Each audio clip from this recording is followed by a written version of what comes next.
Hi, I'm the host of the STO Smokers Lounge. I'm here to tell you about Anchor, the perfect app that you can use right now to start your own podcast network.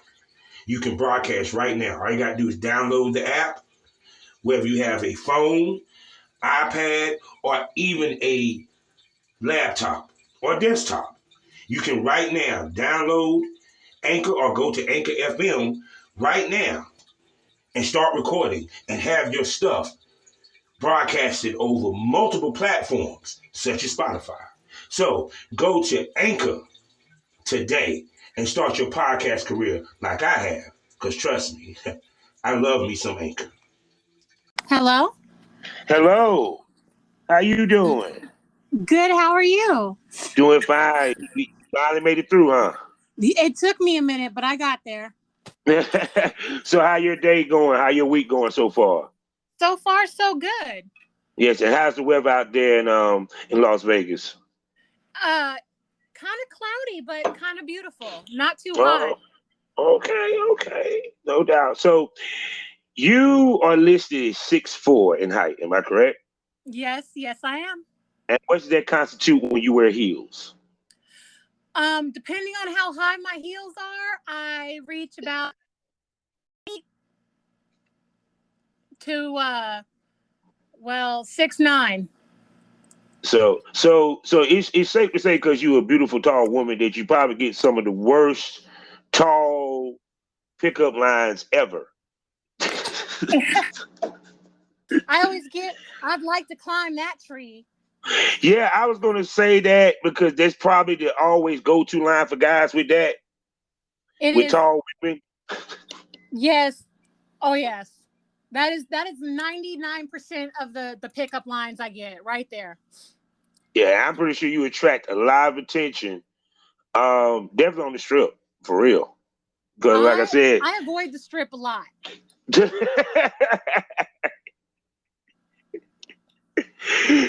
Because I'm pretty sure, like, when you walk in the room, you really draw attention. Because, like I said, because your height and your beauty, so it's kind of like a double positive. Yeah, well, I also because of my hairstyle, because I've got brown hair and I've got a lot of facial piercings, that attracts a lot of attention too. Yeah, which I think makes to you having a unique look and style, especially with pics and everything, especially in this business. Most definitely. So what I'm about to do the quintessentials for my show, and then we're gonna get into this conversation. Okay, Miss Lake? Okay. All right then. Hello everybody, how you do? And welcome to the Smokers Lounge. I'm your host. You know who I am, Kavanaugh, the Southern Champ, aka the porn rap star. You know the drill. If you want to see my porn, if you want to hear my music, one of my latest singles that's out right now, BC Bebop. You know, we still do trap music in 2021. And follow me on social media. Go to allmylinks.com/porn rap star to find me and everything I do in one spot. Also, we on Anchor, the perfect app for anybody who's trying to start their own, podcast. All you got to do is download the app or go to Anchor FM and get yourself started. Go get your own profile and the whole nine. Also, we are sponsored by the Facebook of the LS community. I'm talking about lsworld.com. So go over to lsworld.com today, get yourself a profile, mingle and interact with people that might have the same kinks as you. Find events in your area that you might could attend and see where else crazy kinky adventures you might get into. So go to lsworld.com and get your freak on. And also be a proud member of the GW District Black Podcast Network. That's right. You can go over to GW District shopgwdistrict.com and listen to over 15 Black creators.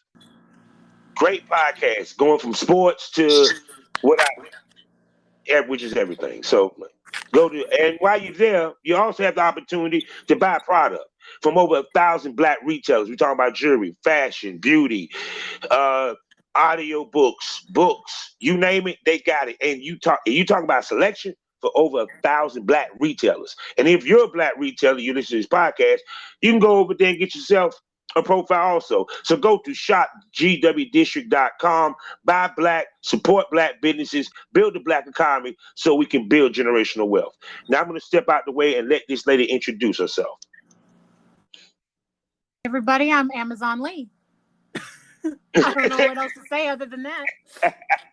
So how long have you been in the business? I'm actually brand new to the business. Okay. So I'm talking to a complete rookie. Okay, then. Oh, yeah. Okay, so what got you into doing the business? Well, I've always been in the swing lifestyle for the last, we'll say, 15 years. Okay. Roughly.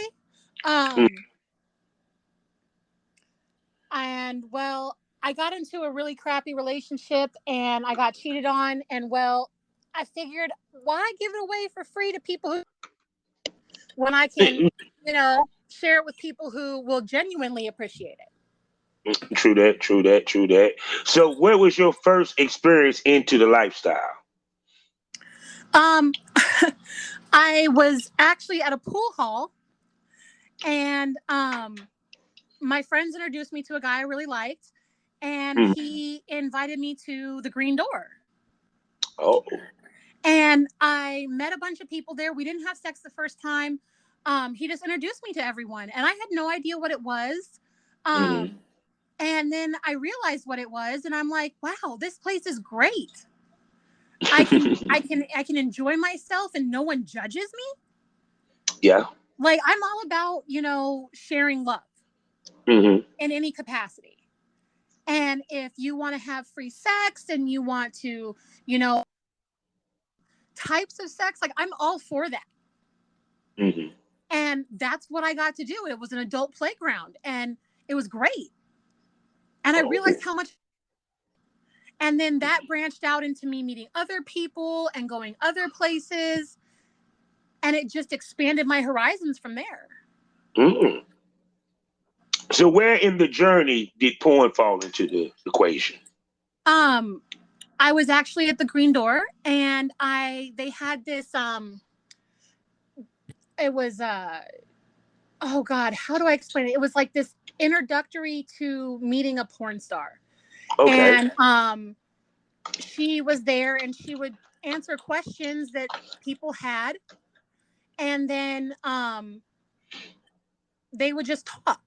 And after all that, she would sit down at the bar they had downstairs at the time, and I sat down with her and we just talked like normal people. I found out she's a soccer mom and she just did normal shit, and I love that. I love that she was a normal person and that was her job, and I like normal people that do normal shit, that their extracurricular activities are extreme.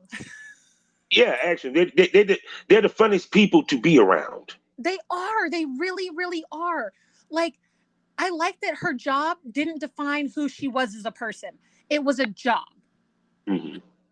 Like, yes, I do this, but I'm also a total nerdy mom. I'm also a wife, and I do things for my husband, and like, I live every day. I go to the grocery store like a normal fucking person. I love that. And she just kind of like shed a whole new perspective on adult work. And so that was my first glimpse into it. And then it totally changed my mind. And I met a couple other people that did adult work, and it just kind of blossomed from there.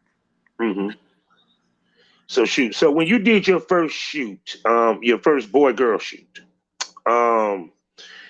how was it? How nervous you was? And, give us, a picture of your first boy-girl shoot, first porn shoot. So this is going to be a shocker. I've only done amateur things. My first legitimate porn shoot won't be till the June 5th. Okay. I mean, even on the amateur tip, the first time you did your first boy-girl amateur, I was kind of nervous. I was like, okay, like, you know, like we talked about what we were going to do and how we were going to do it. And it was professional, like it was somebody who's done, you know, other stuff, but it was laid back, and you know, like I felt very comfortable, and I was like, I'm good at this. I'm not gonna lie, I'm good at sex, and and I know what I'm doing. I'm pretty sure of it. So I'm not afraid of abilities. I'm very self-conscious to a certain degree of what I look like, but then I realized people like what I look like. So why should I be so self-conscious about it? Yeah, true. And so after having my mind put at ease that, you know, okay, you know, he finds me attractive and, you know, he actually wants to sleep with me. It's not just a job to him. I'm okay with it. And it was laid back after I got the first initial jitters out. So with that being said, when you work with a male talent, I call this pre-care. It's the things that male talents, producers, or what have you, do, say, movement, what have you, vibe, if you want to call it, they have that helps the female relax and become comfortable in doing the shoot. What's some of the things that help you relax that guys can do, you know, period? There are male talents that you might end up working with. I'm one for a corny joke. I'm not gonna lie. I am one for a corny joke. I'm very lighthearted, and I don't take things too seriously. You know, I like to play and be silly, and if things get too serious, it makes me uncomfortable. I want to be able to enjoy my time. I mean, yes, I know it's work, but if you can't have a good time, it's almost pointless. True. Because we all got into this because we enjoyed what we were doing.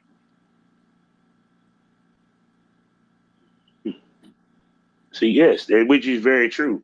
Because to me, you having sex, so regardless of the fact, it's going to feel good. Exactly.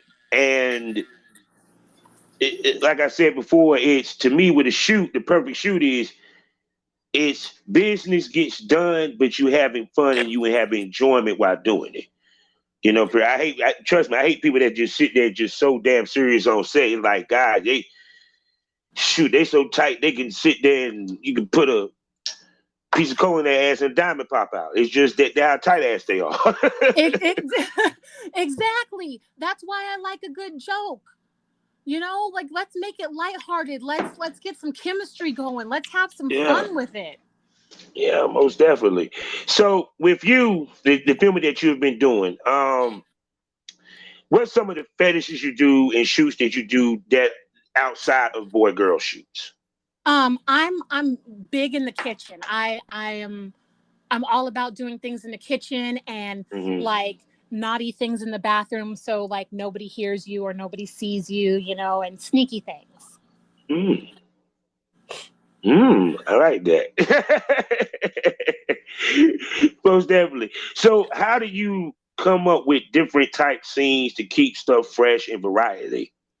And what would be your inspiration to when you come up with them scenes, your muse or what have you? Again, I'm a baker by trade. That's what I do. So therefore, I'm always thinking of, well, you know, I could probably put this in my vagina. Like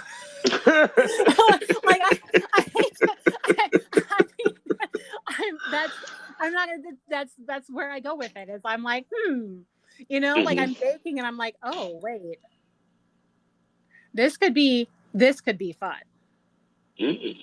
Or I'm cleaning up my house and I'm like, oh wait, this is the perfect opportunity to sneak away and do something naughty, you know?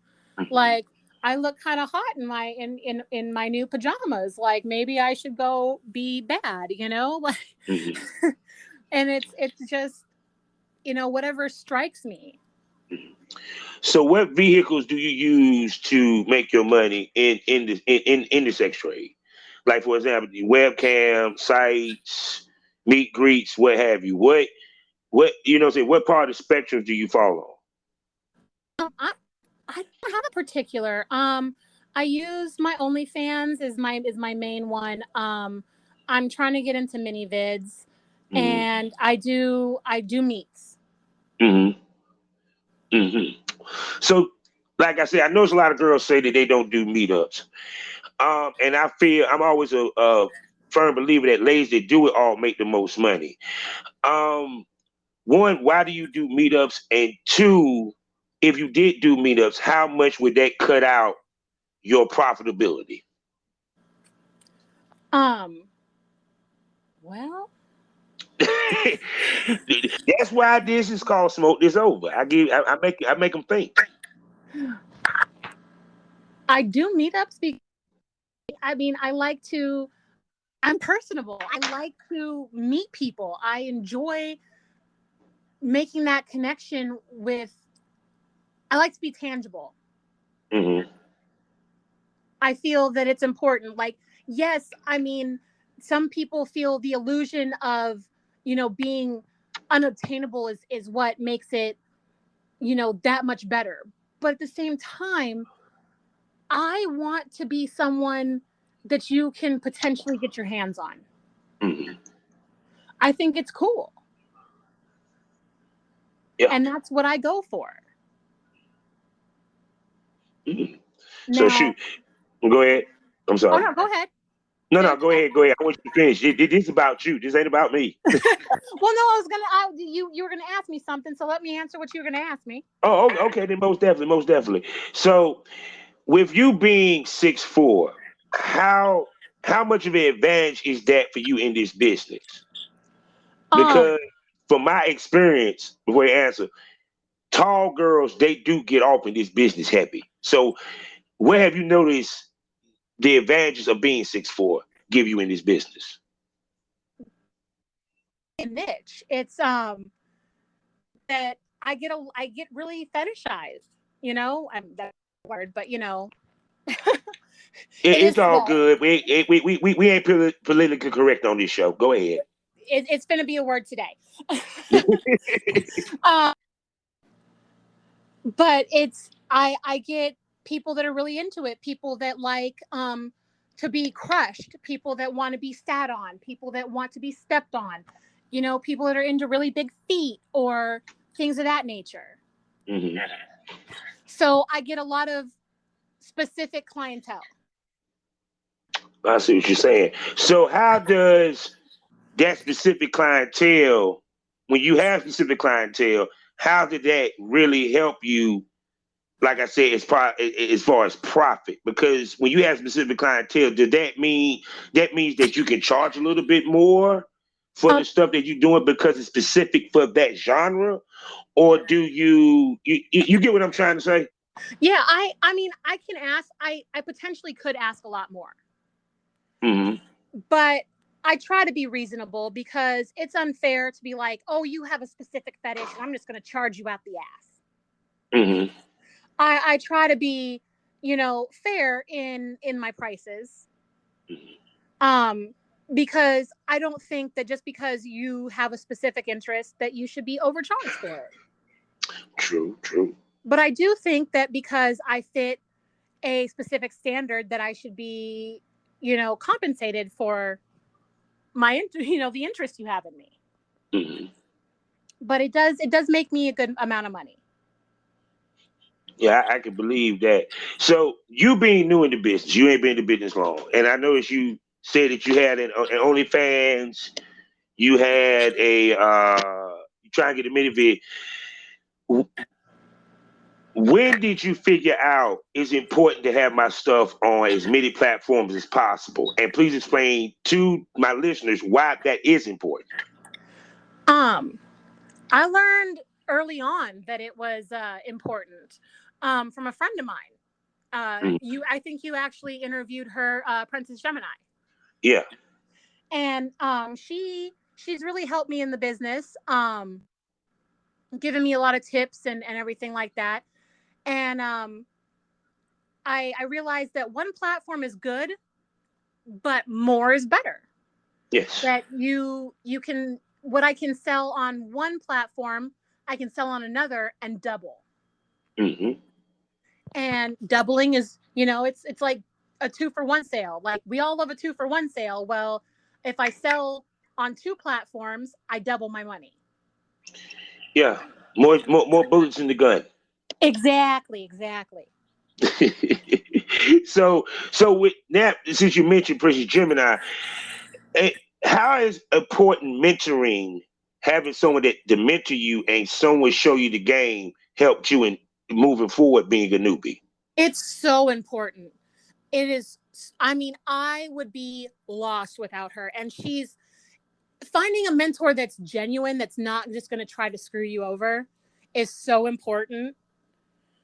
Because I mean, I can call her with like the littlest questions, and she so much. She's like, "This is what I do. You can do it this, or this way." She gives me advice and leads me, but lets me make. True. Yeah, because trust me, I had mentors when I got in the business. They taught me a lot, and the rest I had to do by trial and error. So, Yeah, she gives me the option to trial and error. She leads me to the water, but she doesn't make me drink. If yeah, I totally believe that. So now you mentioned your significant other. Now, how tall is he? I actually don't have a significant other. Oh, my bad. I thought you had a boyfriend. Never mind. Nope, I am free. Okay. So with that being said, what's some of the things that you ran into as far as in dating when it comes to you not only being in the porn business but also being in the swinging lifestyle? I found it hard. People tend to be very insecure, Mm-hmm. or they don't like to adhere to rules that we have, like, as partners have set. Mm-hmm.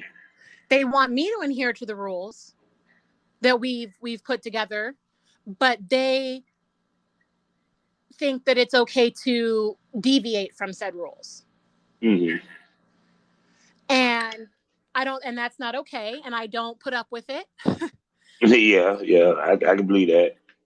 And I try to be very respectful of my partner, let them know that, they're number one. And, what I do for a living is not what I'm bringing home to them. Mm-hmm. And they, a lot of the time, can't tell a difference. They don't understand the difference, which is hard. But why do you think why you think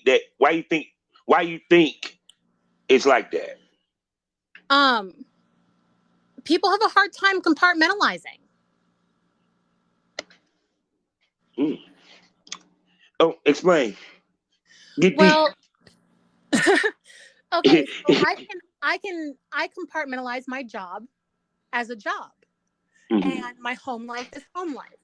Now, like when I'm with somebody, I can kiss them passionately. When I'm working, I will not kiss whoever my co-star is, because I reserve that for my relationship. Mm-hmm. Because I find that to be a matter of respect and things of that nature. And I make sure there's certain things that I do in my relationship that I do not do for work. Mm-hmm. So I can make sure there's a difference, and that that I do certain things specifically for you. Mm-hmm. Out of respect and caring and love, all that good stuff. And again, we discuss those specific rules. Mm-hmm. And they can be whatever, like, oh, I don't want you to do this, or I don't want you to do that. And I'm like, okay, well, that goes for you too. If you're gonna play with somebody else, I don't want you to do this, or this. Mm-hmm. And that's the way I compartmentalize, is that there are certain things I don't do during scene that I do for my partner. And see, you actually did a great segue because that's another thing I'll ask you. The importance of discussing boundaries before a shoot. Um, please explain to people how important it is, be it that, especially coming from the perspective of someone that's new to the business. Now, okay, so I'm extremely into BDSM. I I'm I've been coined a pain slut. Oh my God, I'm a dom, so that's music to my ears. But go ahead. So, um, but it at the same time, I've learned that I have to very much discuss boundaries, safe words, safe gestures, because occasionally I have a ball in my mouth and I can't use my safe word because I can't speak. Mm-hmm. So you have to discuss safe words, safe gestures, like soft for when you need to ramp it back a little bit, when you need to stop immediately, things of that nature. And that has really transpired into, honestly, all aspects of my life, being able to communicate better. But you need to know your limits. What is, totally acceptable to do, what your hard limits are, and, things that you will not accept. Things that you're willing to try, but you can't promise will be okay. So be it that you being in BDSM life, like you said in your personal life, how does that empower you to I'm trying to put it the best. I'm trying to formulate what I'm trying to say.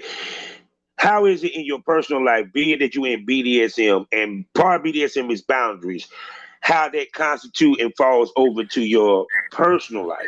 You get what I'm coming from? Yeah. Because, like, for example, you had the situations with the T.I. was going with Tiny, the thing with Joe Budden. You feel what I'm saying? Where females in very sticky situations and they're kind of scared to mention their boundaries prior to the situation. So can you speak upon that? Very honest and blunt, because I'm not going to get myself hurt. And if you don't speak your mind, you get hurt. That both goes for your vanilla life, to your job. And that, I mean, I'm not talking about just, adult work. I'm talking about day jobs, normal vanilla jobs. If you don't speak up, squeaky wheel gets the grease. Closed mouths don't get fed. You've got to, speak your mind. And if something doesn't sit well with you, you should say so. If you're uncomfortable with a situation, you say so. Because if you don't, then it can really go south. Yeah, that is so true. Because even with me, even before we even meet, I ask you over the phone, what's your boundaries, what's your hard limits and stuff. Because to me, that's something that as a male talent, Dom, or what have you, producer, you want to know ahead of time so that you can drill it in that male talent's head, or ahead of time so you know what seems to be appropriate for that shoot. Yeah, because it can literally make or break your career. Because let's say, you don't open your mouth about something that's a trigger for you. If you have some sort of PTSD, and they do that, and you allow it to happen, and it's so traumatizing to you that it ends your career, that you don't want to perform anymore. And it's all because you didn't speak up. Yeah. It's a big deal. It can affect your mental health. So, yes, that is so true. And it's funny because it's mental health month. So I feel like it's always mental health month. And it's not just for women. That goes as well as men too.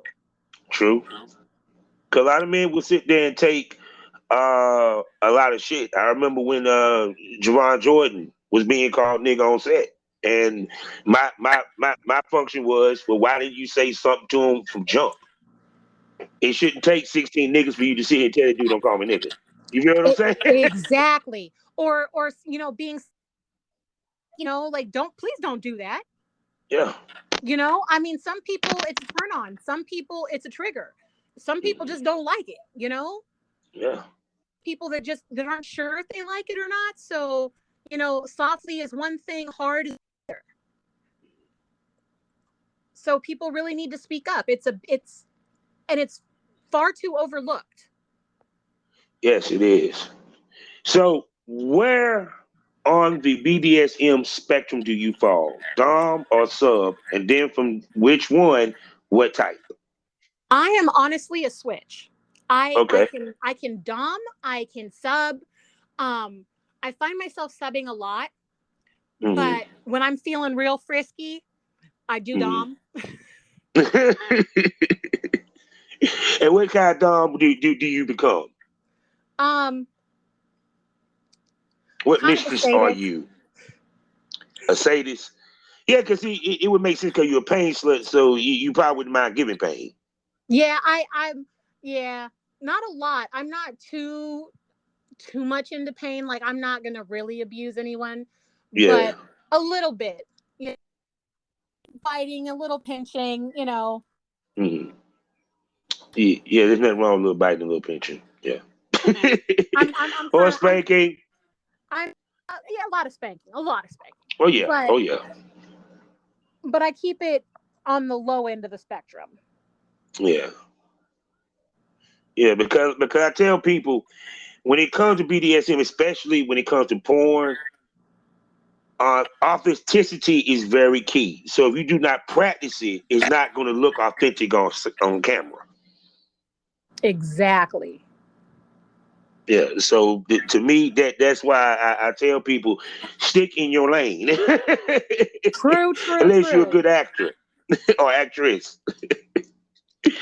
So with that being said, with you being in Vegas, and being that it's like in many ways a porn hub, how close knit is the Vegas community, and how have you tried to navigate the porn community of Vegas?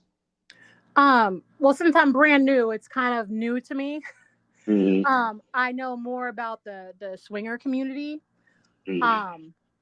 which is pretty tight knit. Like, we're all. It's hard pressed to find somebody who doesn't know somebody else. Mm-hmm. It's I'm not going to say 7 degrees of separation. It's more like 3 degrees of separation from one to the other. It's like, oh Yeah. yeah, you know that person? I was like, no, but I know this person who knows that person. Yeah. It's pretty. We're a pretty close community. Yeah, because I figured there's probably a lot to do out there on the lifestyle side of things in the BDSM side. Because, like I said, I mean, here there's one dungeon that I know of, and that's in Fayetteville. That's 45 minutes away. Oh man. So shit, and then I heard the glory hole is in Fayetteville. So it's kind of like it's kind of like when like Vegas, New York. I think to me I haven't heard too much about San Francisco, which I'm pretty sure they got it. But I always hear about Vegas and New York. They're scene for lifestyle. Yeah.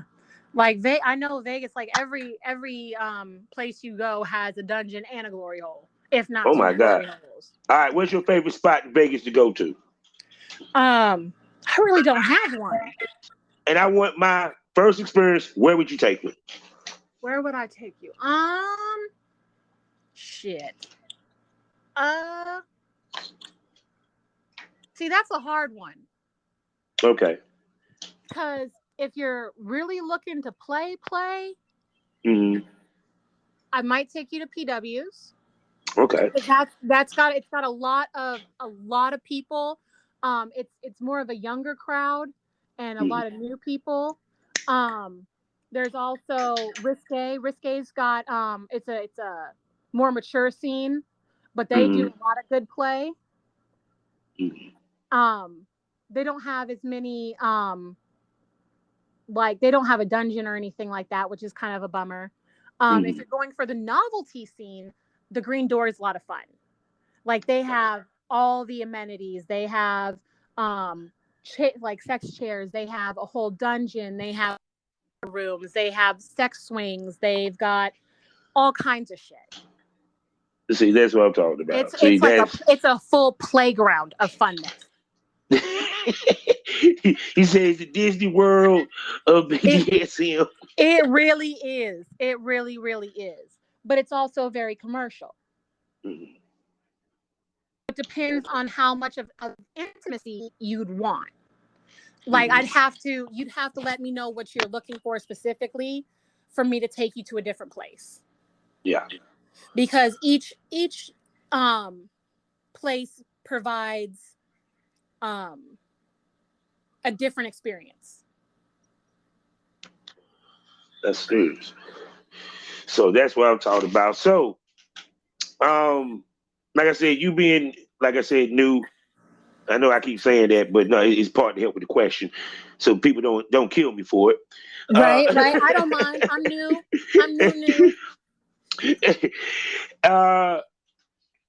The one thing is, when you thought about branding yourself, because branding is a part of this business, whether people want to accept it or not.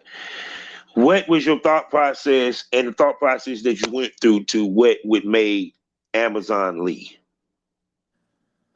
Well, so my hairdresser used to call me his Amazon all the time, and he used it in a loving term. And then he transformed it. He's like, "You're so glamorous. You're my Amazon, my glamorous Amazon. You're my glamazon." Mm-hmm. And then when I was younger, people always used to make fun of me and call me an Amazon. And I figured I'd do something good. Mm-hmm. And then I'm a baker. And my friend goes, "You're better than Sarah Lee." So I'm like, why not just be Amazon Lee? Because my cakes are better. And there you go, the tagline. Yeah. There's the tagline right there. Because my cakes are bigger and better. See? That's what I'm talking about. So what size is your ass and your hips? I've never measured. You never measured? I've never measured. You make me want to go get the ruler out of the other room. Because you got a nice one. That's why I'm pretty sure that's one of your selling points is the booty. Yep. You know what? We're going in the other room right now. That's what we're finna do. Look what you done did. You see, I done started something. You just started some shit. On the Smokers Lounge. She is going to get the measuring tape to officially measure. Find out right now the circumference of her ass. Exactly. Stay tuned. Hold on 1 second. Now. And because, like I said, right this second, 56 and 3/4. Yeah, she's 50 inches and better. Yep. She qualifies for sure. And then how big is your top? My top? Hold on, measure that too. You should know that with your bra. No, because if we're going in inches, I'm a 38 to a 40. Okay. And what cup? Double D. Almost a triple D. So she got ass and titties. I try. Yeah, see, say no more. See, there you go. Yeah, because I can't think of the other lady. I cannot think of. Yeah, Superdome. That's her name. She was, I can say, your predecessor to you. Because she was, I think, a good about 6'1", 6'2", I think even 6'3", and had a huge ass and stuff. So, and everything. And like I said, with you coming in, like I said, it when I first started in the business, it was a lot of companies that shot BBWs and females of that size. So when it comes to you finding male talent, do you have a hard time finding male talent? Be it that I know Vegas is about the skinny girls. So it's hard to find male talent that isn't intimidated. Because a lot of them they're of average male height, which I'm above average height for a man. So finding. I mean, that's obvious. I mean, Yeah. Well,